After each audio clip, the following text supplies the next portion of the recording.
Le monde a mis des siècles à construire ses actifs, ses immeubles, ses forêts, son or, ses infrastructures, ses obligations. Des richesses colossales, réelles, tangibles, mais verrouillées, inaccessibles au plus grand nombre, totalement immobiles. Aujourd'hui, tout cela est en train de changer. Les actifs réels entrent dans l'ère numérique, fractionnables, liquides, programmables, ouverts à tous. C'est la révolution des Real World Assets. Et c'est le sujet de ce podcast. Real Assets, comprendre la tokenisation du monde réel.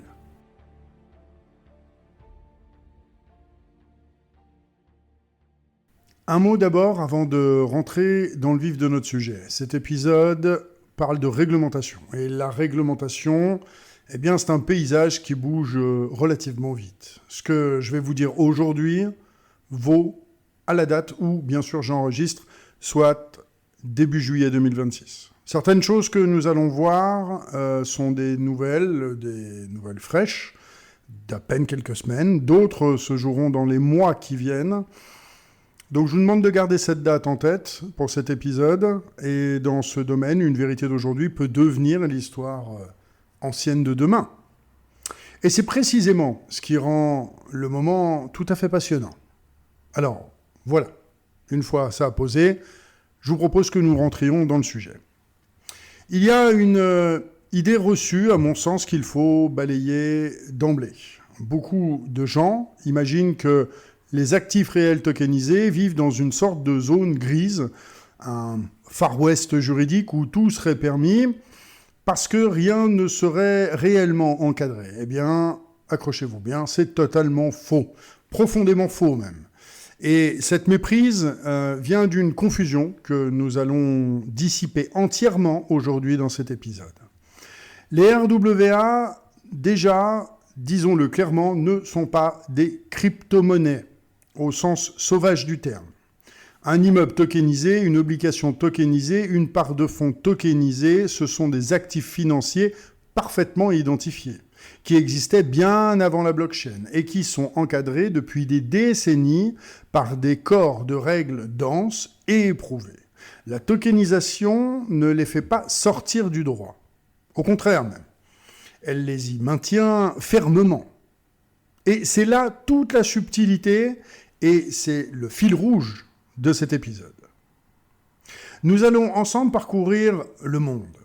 Nous allons bien sûr commencer par l'Europe, qui nous concerne, avec ce fameux règlement MiCA, dont tout le monde parle ces derniers temps, et je vais vous montrer pourquoi, paradoxalement, il concerne beaucoup moins les RWA qu'on ne le croit. Les États-Unis, ensuite, seront notre seconde destination, puisqu'ils ont été très longtemps hésitants. Ils sont désormais en pleine clarification, vous allez le voir. Et puis, ensuite, nous irons en Asie avec Singapour, qui est un véritable laboratoire à ciel ouvert, le Golfe avec Dubaï et son ambition clairement affichée. Puis nous reviendrons en France, parce que c'est chez nous que se joue une bascule réglementaire majeure en ce mois même, juillet 2026. Alors accrochez-vous, parce que le voyage va être dense, mais je vous promets qu'à la fin, vous verrez cette carte avec une clarté que peu de gens possèdent aujourd'hui. Commençons donc par l'Europe, et par une clarification qui va peut-être vous surprendre. Vous avez forcément entendu parler de MiCA, c'est l'acronyme de Markets in Crypto Assets. Le règlement européen sur les marchés de crypto-actifs, en bref. On le présente souvent comme la grande loi qui encadre tout l'univers des tokens en Europe. Et dans les articles grand public, on l'associe systématiquement au RWA. Comme si MiCA, en fait, était le cadre de référence des actifs réels tokenisés. Eh bien, c'est une erreur, c'est faux. Et comprendre pourquoi cette association est trompeuse, c'est comprendre l'essentiel de la régulation RWA. MiCA est entré pleinement en application à la fin décembre 2024. Son objet est précis. Il est là pour encadrer les cryptoactifs qui ne relèvent pas déjà des réglementations financières existantes. Le règlement crée 3 grandes catégories. Les jetons se référant à des actifs, les fameux ARTS, qui sont adossés à un panier de valeurs, un peu comme certains stablecoins de commodité. Les jetons de monnaie électronique, les EMTS, qui sont des stablecoins arrimés à une monnaie comme l'euro ou le dollar. Et enfin, une catégorie un peu fourre-tout, dirons-nous, les autres crypto-actifs où l'on range notamment les jetons utilitaires. Regardez bien cette liste. L'immeuble tokenisé n'y est pas. L'obligation tokenisée n'y est pas non plus. La part de fonds tokenisés n'y est toujours pas. Et ce n'est pas un oubli. C'est une exclusion volontaire, inscrite noir sur blanc à l'article 2, paragraphe 4, de ce même règlement. Cet article dit une chose qui est tout à fait limpide. Les crypto-actifs qui répondent à la qualification d'instruments financiers restent soumis à la réglementation financière préexistante et sortent du champ de MiCA. Autrement dit, dès qu'un token représente une action, une obligation, une part de fonds, un titre financier, au sens classique, MiCA s'efface, comme par magie. Il n'y a pas de magie. Ce n'est pas lui qui gouverne. Ce sont les grandes directives financières européennes qui reprennent la main à ce moment-là. Et donc on parle desquelles ? Eh bien on parle de MiFID II, d'abord, qui est la directive sur les marchés d'instruments financiers, un socle du droit financier européen depuis maintenant 2014. Le règlement Prospectus ensuite, qui vient encadrer l'information due aux investisseurs lors d'une émission. On a les directives sur les fonds, les OPCVM, et gestion alternative pour les véhicules collectifs. Voilà le vrai droit des RWA en Europe. C'est pas MiCA. Le droit financier classique, celui qui régit déjà la Bourse de Paris, et toutes les places européennes. L'ESMA, le régulateur européen des marchés, a d'ailleurs publié fin 2024 des orientations précisément destinées à clarifier cette frontière. Ce moment où un crypto-actif bascule dans la catégorie des instruments financiers. Elle a même mis à disposition un test de classification, un outil qui permet à un émetteur de déterminer s'il tombe sous MiCA ou sous le droit financier traditionnel. Cette frontière, eh bien, c'est le premier calcul que doit faire tout porteur de projet RWA. C'est la question fondatrice, en bref. Alors, pourquoi cette nuance est-elle si importante ? Eh bien, tout simplement parce qu'elle change tout pour vous, investisseurs ou observateurs.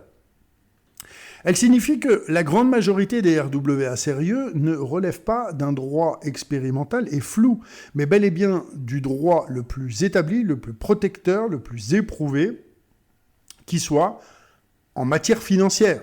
Celui-là même qui encadre les titres que détiennent les grandes institutions depuis des générations. Alors, quand on vous vend l'idée que les RWA seraient une zone de non-droit, eh bien, dites-vous tout de suite qu'on vous trompe. Par ignorance ou peut-être par intérêt. MiCA a néanmoins son rôle dans l'histoire. Il encadre les stablecoins, qui sont le carburant monétaire de tout l'écosystème. Et nous verrons dans un épisode entier à quel point ces stablecoins sont eux-mêmes une forme majeure de RWA. Il régule aussi les prestataires de services, ces plateformes qui distribuent et échangent les tokens. Mais le cœur juridique de l'actif réel tokenisé, lui, il bat ailleurs. Il bat dans le droit financier classique. L'Europe, vous savez, ne s'est pas contentée de dire aux RWA « restez dans le droit existant ». Elle a aussi créé un espace d'expérimentation dédié. Et c'est une pièce maîtresse que très peu de gens connaissent. Le régime pilote pour les infrastructures de marché reposant sur la technologie des registres distribués. Le nom est absolument imprononçable, mais l'idée est tout à fait brillante. Ce régime, entré en application à date de mars 2023, lève temporairement certaines exigences du cadre financier classique pour permettre à des acteurs établis ou nouveaux de faire tourner de véritables marchés de titres tokenisés. Négociations, règlements, livraison, le tout sur blockchain, dans un cadre légalement reconnu, mais allégé sous la surveillance des régulateurs. Concrètement, il autorise l'apparition de nouveaux types d'infrastructures, des systèmes de négociation de titres tokenisés, des systèmes de règlement-livraison sur blockchain, et même un acteur hybride entièrement nouveau, capable de combiner les deux fonctions au sein d'une seule entité, ce que le droit financier traditionnel interdisait jusqu'alors, en imposant une stricte séparation. Il y a une limite volontaire à cette expérimentation, un plafond de valeur de marché fixé à 6 milliards d'euros par infrastructure. L'idée, c'est de tester grandeur nature sans faire courir de risques systémiques. C'est de la sagesse réglementaire, une sorte de bac à sable en bref, mais un bac à sable où l'on joue avec de vrais titres et de vrais capitaux. Ce régime pilote, c'est le signe que l'Europe ne subit pas la tokenisation. Elle est en train de l'organiser. Elle construit patiemment l'infrastructure de marché qui permettra demain aux titres tokenisés d'atteindre la même profondeur, la même liquidité que les marchés obligataires ou actions d'aujourd'hui. Alors là, on n'y est pas encore tout de suite, dans quelque chose d'ultimement réglé avec plein d'acteurs représentatifs, mais les fondations sont bien là et elles sont d'ores et déjà coulées. Il ne reste plus qu'à construire la maison.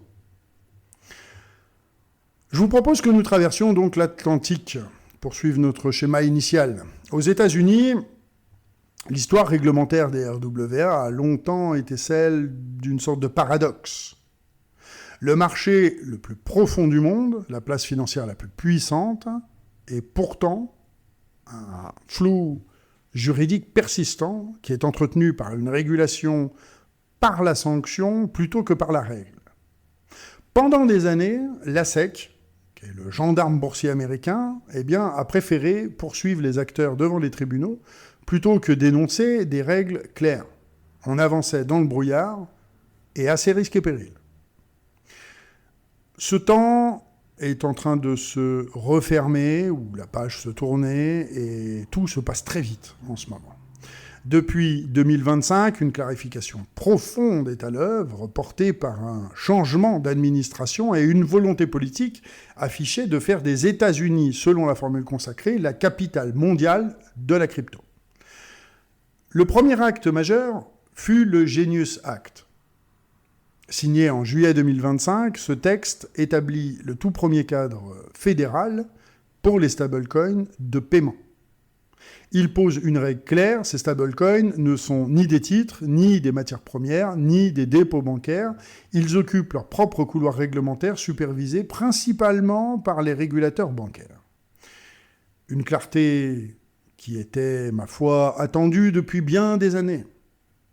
Mais le texte, qui concerne vraiment nos RWA, celui que tout le secteur guette avec fébrilité, c'est le Clarity Act. À l'heure où je vous parle, donc en juillet 2026, je le répète, il n'est pas encore adopté. Il est en train de cheminer. Il a franchi la Chambre des représentants en juillet 2025 par un vote qui a été très largement emporté.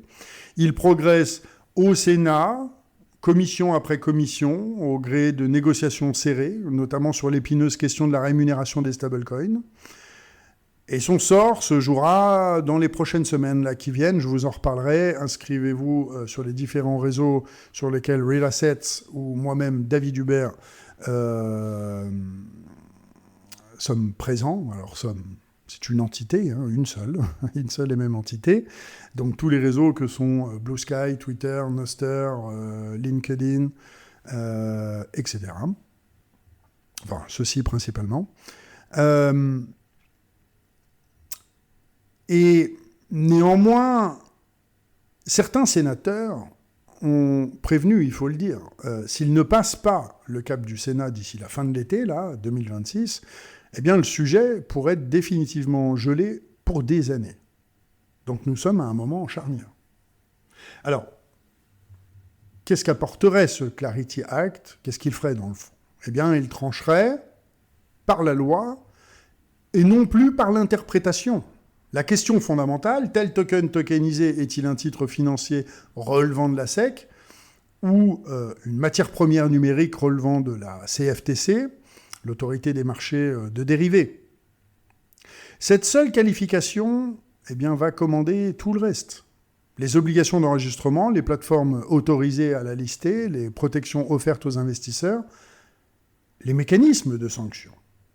Trancher cette question, c'est donner au marché la sécurité juridique qui, seule, débloque les grands flux de capitaux institutionnels. Mais vous savez, l'essentiel pour notre propos tient dans un principe que la SEC elle-même a formulé noir sur blanc dans une déclaration de janvier 2026 et que ses commissaires répètent en boucle depuis, la tokenisation est un mode de livraison, c'est pas une classe d'actifs. Et retenez cette phrase parce qu'elle est capitale.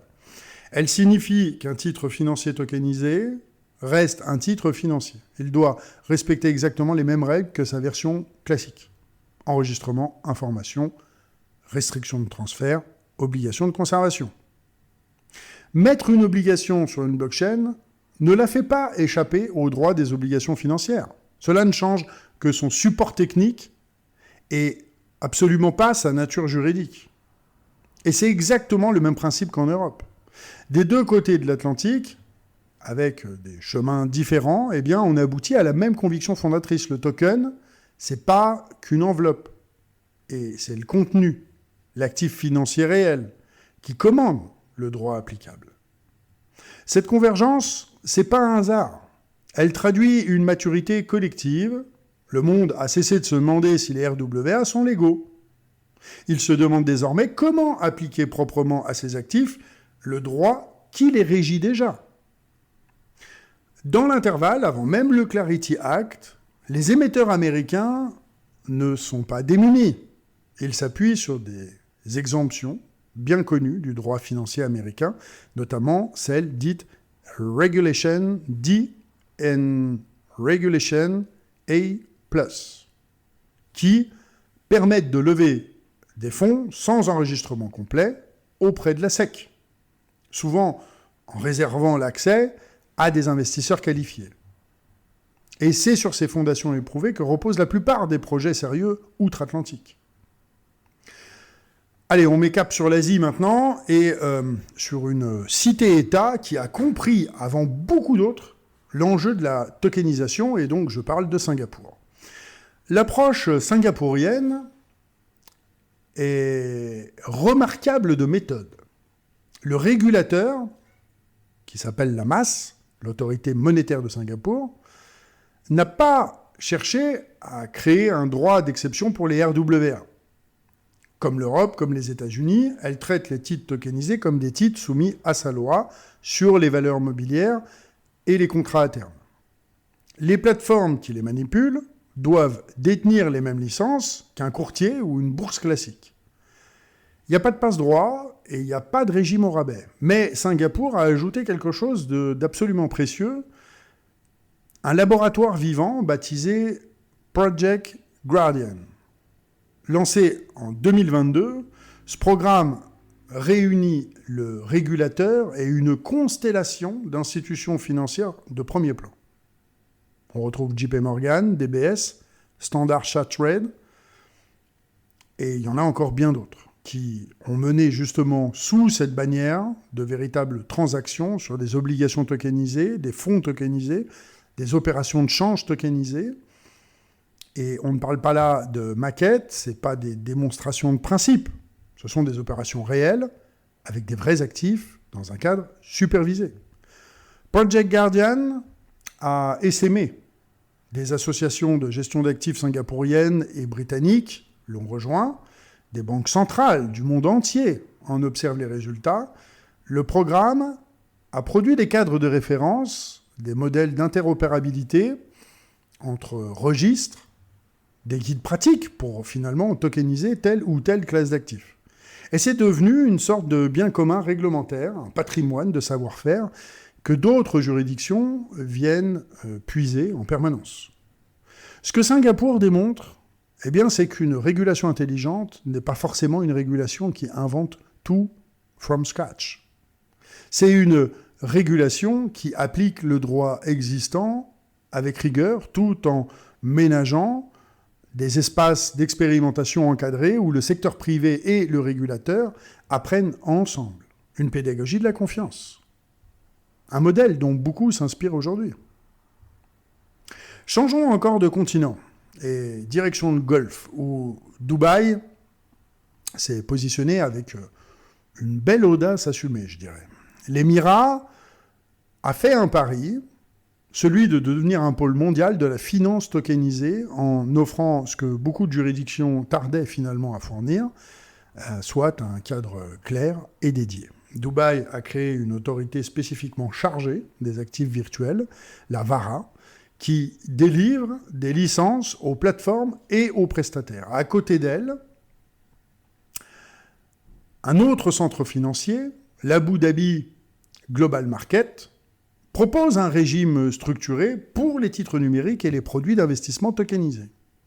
Mais le geste le plus emblématique, celui qui a retenu l'attention du monde entier, c'est le projet pilote de tokenisation immobilière lancé par le Dubai Land Department, l'administration foncière de l'Émirat. Pour la première fois, une autorité publique a entrepris de tokeniser directement des titres de propriété immobilière sur la blockchain. Et je ne parle pas ici des parts de sociétés détenant l'immeuble, mais bel et bien le titre de propriété lui-même dans le registre officiel. Des promoteurs y tokenisent des développements haut de gamme, ouvrant l'accès à la pierre, sur Dubaï, à des investisseurs du monde entier, parfois pour des tickets absolument modestes. L'approche du Golfe est donc plus offensive, plus volontariste que celle de l'Europe. Elle assume un certain risque en échange d'un avantage de pionnier. Et cette audace a ses vertus, parce qu'elle attire tous les talents, elle attire les capitaux, elle attire l'innovation. Alors elle a bien évidemment aussi ses interrogations, qu'il faut nommer avec transparence et honnêteté. Un cadre neuf taillé pour attirer offre-t-il les mêmes garanties de protection qu'un droit financier mûri par des décennies de jurisprudence ? La question est posée. L'investisseur avisé regardera, à mon sens, toujours ce que recouvre exactement en droit le token qu'on lui propose et quel recours il aurait le jour où les choses potentiellement tourneraient mal. Je vous propose que nous prenions maintenant un peu de hauteur. Ce tour du monde nous a montré un paysage éclaté, je dirais. L'Europe et son droit financier classique complété par MiCA et le régime pilote, les États-Unis et leur clarification en cours autour de la SEC et de la CFTC, Singapour et son laboratoire méthodique, Dubaï et son audace de pionnier, et l'on pourrait ajouter, très justement, la Suisse. La Suisse, mes voisins, je suis à peine 20 minutes de Genève, et sa crypto-vallée, le Royaume-Uni et son bac à sable pour titres numériques, le Luxembourg et sa tradition de structuration de fonds, Hong Kong et ses propres initiatives. Cette diversité soulève une question de fond. Cette fragmentation réglementaire mondiale, est-ce que c'est un handicap ou au final, est-ce qu'on pourrait le voir comme un atout ? Je pense qu'il y a un peu des deux là-dedans, en vérité. Et c'est ce qui la rend, je pense, aussi intéressante. Un handicap d'abord, parce qu'un actif tokenisé a vocation à circuler sans frontières par nature. Or, là, il se heurte à une espèce de patchwork de règles nationales qui varient d'une juridiction à l'autre. Ce qui est permis, en fait, à Dubaï ne l'est pas forcément à Paris, vous l'avez compris. Un token émis à Singapour ne peut pas toujours être vendu librement à un résident américain. Et cette mosaïque crée de la complexité, du coût et de l'incertitude. Et au fond, elle freine l'émergence d'un marché véritablement mondial et liquide. C'est un frein réel. Et je pense que j'aurais été malhonnête de le minimiser. Mais on a aussi de l'opportunité. Cette diversité permet aux porteurs de projets de choisir la juridiction la mieux adaptée à leur actif. à leur public cible, à leur stratégie. Et elle crée une saine émulation entre les places financières, chacune cherchant à offrir le cadre le plus attractif et le plus sûr. Elle autorise l'innovation là où elle est possible, tout en préservant la protection là où elle est requise. Et cette concurrence réglementaire, quand elle est vertueuse, tire l'ensemble vers le haut.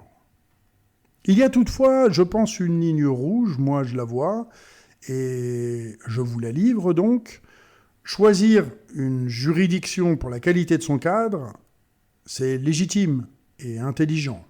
Choisir une juridiction pour sa complaisance, pour la faiblesse de ses exigences, c'est à mon sens un signal d'alarme. Quand vous examinez un projet RWA, la question du droit applicable n'est jamais anecdotique. Elle vous dit quelque chose des intentions profondes de ceux qui le portent. Un émetteur sérieux recherche un cadre solide, même s'il est contraignant, parce qu'il sait que la confiance durable va se bâtir sur la rigueur et absolument pas sur le laxisme. Terminons ce voyage-là à l'endroit où nous nous trouvons, je pense, malgré que j'ai vu les premières stades de ce podcast qui se lance admirablement bien et vraiment à l'échelle du monde entier. Beaucoup de gens m'écoutent d'ailleurs du côté du Canada, et je vous en remercie, ainsi que du côté de Singapour, justement. Je vous passe le bonjour, et on a parlé de vous dans ce podcast francophone. Et donc, venons en France, car notre pays vit en ce mois de juillet 2026 un moment réglementaire totalement décisif, et je pense qu'il serait dommage de le passer sous silence. La France avait été pionnière dès 2019. La loi Pacte avait créé un régime national spécifique pour les prestataires de services sur actifs numériques, les fameux PSAN, et pour les offres au public de jetons.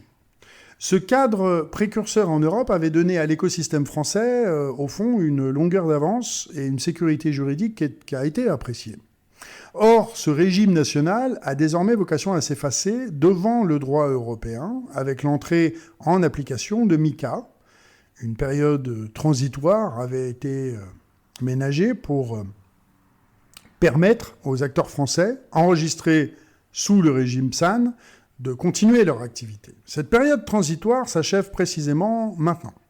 Le 1er juillet 2026, elle a pris fin. Le régime PSAN, issu de la loi Pacte, laisse la place au statut européen de prestataire de services sur crypto-actifs, le CASP, délivré sous MiCA. Ce n'est pas une simple formalité administrative, c'est un changement de monde profond. Désormais, pour fournir des services sur cryptoactifs en France, y compris au seul public français, il faut détenir un agrément MiCA. Les acteurs qui n'ont pas obtenu cet agrément doivent cesser leur activité. Et l'AMF a été très ferme sur ce point, allant jusqu'à rappeler les sanctions encourues pour ceux qui poursuivraient sans autorisation. L'ESMA, de son côté, a appelé les prestataires non autorisés à organiser une cessation ordonnée de leur activité en protégeant les intérêts des détenteurs. L'avantage de ce nouveau statut européen, c'est le passeport. Un acteur agréé CASP, dans un pays de l'Union, peut offrir ses services dans toute l'Union, sans avoir à solliciter 27 agréments nationaux. Nous sommes dans un marché qui aspire à l'échelle continentale, et c'est un progrès qui est donc considérable. La contrepartie, c'est l'exigence. Les dossiers d'agrément sont scrutés de près et l'AMF insiste sur leur qualité. Mais retenez bien la distinction que nous avons tracée tout au long de cet épisode. Ce régime PSAN, puis CASP ou CASP, concerne les services sur cryptoactifs au sens de MiCA. Pour les RWA, qui sont des instruments financiers, un immeuble tokenisé, via une société, une obligation tokenisée, une part de fonds tokenisés, c'est toujours le droit financier classique qui s'applique. L'AMF, au titre de MiFID II, le règlement prospectus, les directives sur les fonds, les obligations de lutte contre le blanchiment, avec leur vérification d'identité obligatoire. Et pour les infrastructures de marché, le régime pilote européen que nous avons évoqué. Une précision française qui a tout de même son importance et qui touche directement à votre univers, celui de la pierre. En France, la tokenisation directe d'un bien immobilier se heurte à une réalité incontournable. La vente d'un immeuble demeure subordonnée à l'intervention d'un notaire et à la publicité foncière. La blockchain, à elle seule, n'a aucune force exécutoire pour transférer une propriété immobilière. Et c'est pourquoi, chez nous, la tokenisation immobilière passe presque toujours par la société dédiée que nous avons décrite justement dans l'épisode précédent que je vous invite à écouter ou réécouter. On ne tokenise pas la pierre directement, mais on tokenise les parts de la société qui détient la pierre. La décentralisation promise par la technologie se heurte encore, et certainement pour un certain temps, à la centralisation juridique de notre système immobilier. C'est pas en soi-même un défaut. C'est même une garantie de sécurité à laquelle les Français sont, à juste titre, je pense, ce n'est que mon avis, très attachés. Au terme de ce petit tour du monde de la réglementation, une image, globalement, à mes yeux, se dégage et elle est à rebours des idées reçues, les idées communes que l'on entend très souvent, que l'on peut lire sur Internet. Les actifs réels tokenisés ne vivent pas dans une zone de non-droit, je vous le disais, ils vivent au contraire dans l'un des environnements les plus densément réglementés qui soit, celui du droit financier complété par des cadres spécifiques à la technologie. Partout dans le monde, avec des nuances et des rythmes différents, c'est le même principe qui s'impose. La tokenisation ne change pas la nature d'un actif, elle change son support. Et un titre reste un titre, une obligation reste une obligation. Le droit qui les protégeait continue, au fond, de les protéger. Et cette vérité, voyez-vous, est rassurante, mais elle est également tout aussi exigeante. Elle signifie que la qualité juridique d'un projet RWA est le premier critère à examiner avant même son rendement affiché. Les questions à se poser seraient sous quel droit est-il structuré ? Et quel régulateur le supervise ? Quel statut détiennent les plateformes qui le distribuent ? Quel recours auriez-vous en cas de difficulté ? Et ces questions ne sont pas des détails de juristes, elles sont le socle même de votre sécurité. Et cette carte, souvenez-vous-en, est celle de juillet 2026. Le Clarity Act américain pourrait bientôt redessiner le paysage outre-Atlantique. La fin de la période transitoire française vient de refermer, quant à elle, un chapitre et d'en ouvrir un autre. Le régime pilote européen continue de produire ses enseignements. Cette matière, est vivante, elle est mouvante, elle est en construction permanente. C'est ce qui la rend si exigeante à suivre, et c'est aussi ce qui la rend passionnante à vivre. Nous avons vu le cadre, les règles du jeu, juridiction par juridiction. Bien, je pense que c'est le moment pour que nous rencontrions les joueurs. Dans le prochain épisode, nous allons cartographier l'écosystème complet des acteurs des RWA. D'un côté, les géants de la finance traditionnelle, qui sont en train de totalement basculer, je vous en ai parlé quelques fois, les BlackRock, JP Morgan, Franklin Templeton, et nos champions européens. De l'autre, les protocoles natifs qui ont bâti les premières infrastructures. Je pense à Centrifuge, je pense à Ondo, je pense à Securitize, et tous les autres. Entre les deux, il y a cette nouvelle génération d'intermédiaires hybrides, custodians, plateformes de conformité, les oracles, qui tissent la toile de ce nouveau monde financier. Alors, qui fait quoi ? Avec qui ? Contre qui ? Et pourquoi ? Ça va être le sujet de notre prochain rendez-vous, et je suis déjà très impatient de vous retrouver. Au prochain épisode. Vous venez d'écouter Real Assets. Si cet épisode vous a appris quelque chose, partagez-le. Cette révolution mérite d'être comprise par le plus grand nombre. Retrouvez tous les épisodes, les ressources et les références sur realassets.fr. À très bientôt.